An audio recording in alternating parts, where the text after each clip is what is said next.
ذات دی او الله رب العزت ډیر مهربان ذات دی مهربان. اوس ګور عزیزان تاسو د یو خبرې ته غور وکړئ چې کله خدا نه خواسته چا بدکاری وکړله نو دغه لپاره څلور ګواهان ضروري دي.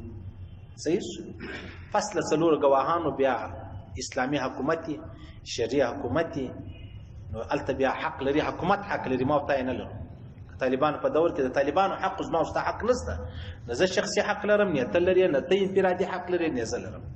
حکومت و اسلامي حکومت ولو نو په هغه کې امیر المؤمنین ولو په هغه کې مثلا خپل ارث معلوم ولو نو که چا بدکاری کړی وای څلور ګواهان پیش شوي وای نو هغه بیا سنګسار دی.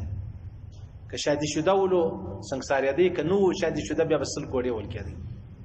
اوس عجبه خبره دا ده دغه څلور ګواهان د پیغمبر اسلام په زمانه کې مزور جو دا څلور ګواهان د نبی اسلام په زمانه کې مزور جو کنه الله رب العزت نو که مهرباني پر ما وتا نه وای نو پیغمبر اسلام ته به وحی کړی و دا پلانې سړی بدکار دی لہذا پر دې باندې حد جاری کړ.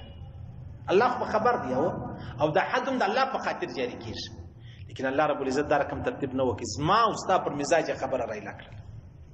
څونه غټه مهرباني ده څونه عظیمه مهرباني ده. کنه د الله رسول ته به ویلې چې پلانې بدکار دی راوي غواړه ډبرې راو غواړه او په ډبرو باندې وولا او دا وکا واغه وکا دې ته د الله مهرباني وای او دې مهرباني د زمشتي پام نشته. که غواړئ ځان د مهمو اسلامي معلوماتو څخه خبر کړئ د الحاج مولوي نورالدین اغا په نوم فیسبوک پاڼه خوښه او له نورو سره یې شریکه کړئ.